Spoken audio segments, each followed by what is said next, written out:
Neville, some thoughts on the retirement of David Dawson?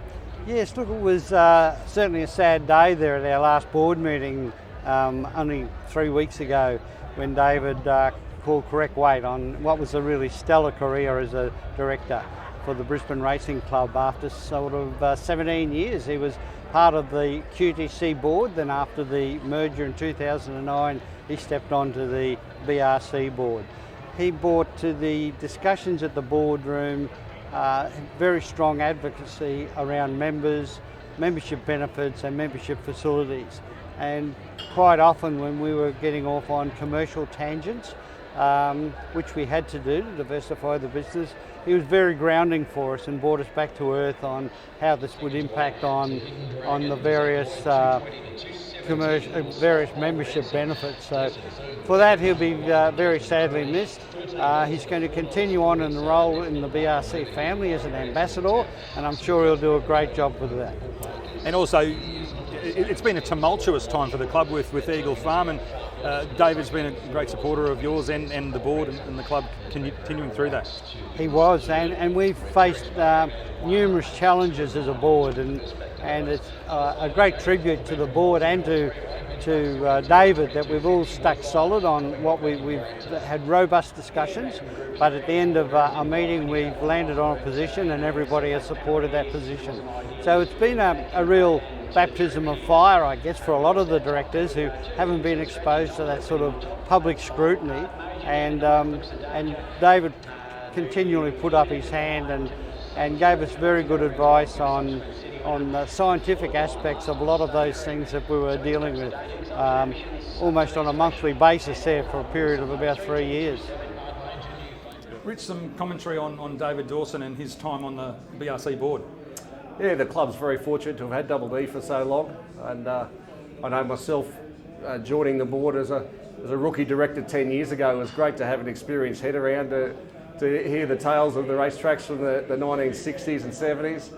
When we had 40 or 50,000 people here every weekend. It was the tremendous stories, and he was always a really great help for me when I joined the board, and very grateful for his assistance. And he's a fierce advocate for members at the club. Absolutely, yeah. The members have been very well served by David, and will continue to be, I'm sure.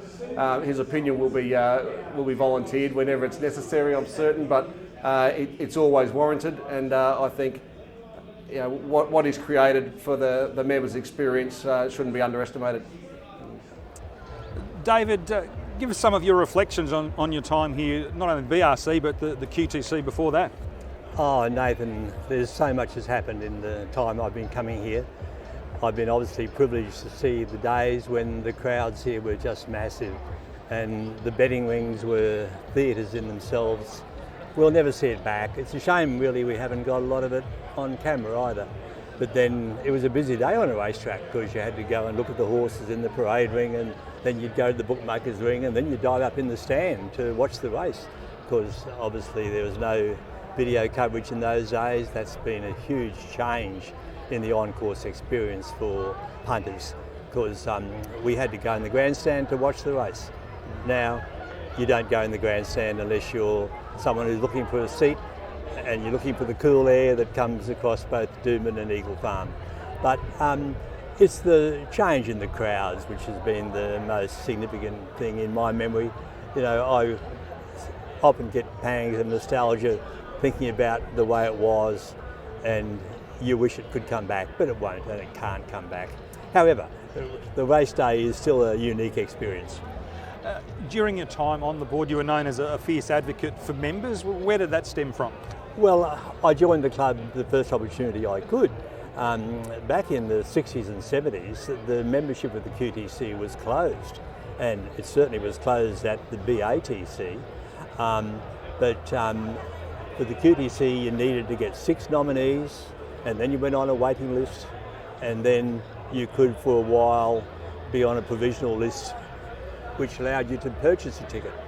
Anyway, my father, who was the origin of my interest in horse racing, he didn't know a lot of people who were members. And remember, most people on the racetrack in those days were not members. However, I knew some people who eventually got me to I got introduced to some people who could nominate me for the club. And anyway, I was able to join in 1971. And that was certainly something that I really appreciated, because for the first time you could get in amongst the crowd in the rails betting ring and get up in the members' grandstand, which is something I used to aspire to, because I started my days in the flat, which was a shilling admission, and that's back in the early 60s. So that's been something that I cherish and I often think about. I've got some photos of the crowds in those days, but it's just not the same when it doesn't reproduce the noise and the atmosphere and the friends you saw. Every Saturday you see the same group of people standing in the same part of the racetrack, and we talk about the same things. But it was a great day out. So more than 50 years a member of QTC BRC, and then to get onto the respective boards of those clubs, is that something you look on with pride? Yeah, well, I was. I didn't have any real expectations of being able to join the boards, but I had worked closely with some former QTC committeemen, and by the time it was 2004-05 when Phil Sullivan, the then chairman, was retiring. I saw an opportunity because I felt I had a base of members who knew me and seemed to have some level of confidence in me, so I decided to put my hat in the ring, and it was a pretty fiercely contested election at that time. I think there were about another 4 or 5 candidates vying for one vacancy, and anyway I was fortunate in being elected, and there's been subsequent elections for both re-election to the QTC board and then for the BRC board, which happened in 2008 prior to our formation of the board in 2009 for BRC. And I was one of 4 QTC committee people who made up the 8 members of the new BRC board. You would have seen some great horses at both Doomben and Eagle Farm in your time? Yes, I have. I've been very fortunate to see some of Australia's best horses for sure, Nathan. And I was here to see Tulloch win his Brisbane Cup. I didn't at the time realise what a momentous day that was going to be, but I can still see he and Sharpley fighting it out. I was standing here in front of the the public grandstand. I wasn't a member then, but I saw the stirring finish when Tulloch put his head down and just defeat Sharpley. I'd seen Balmerino, of course. I saw Kingston Town. I saw Winx, and I saw Black Caviar at Doomben, of course. And most good horses in Australia visited Brisbane in the 60s, 70s, 80s as part of their annual black tie programs, because there weren't the same number of races interstate then as there are now. And we saw the best of them up here in the winter especially, although we're now having to fight harder to get them up here. And you raced a few yourself in more recent times. You were in Tarzan, who won a few races here in town. Yeah, it took me a long time, Nathan, to get a city winner, I can assure you. I'd given up hope, really, and I guess I was owning for 30 or 40 years until Tarzan came along.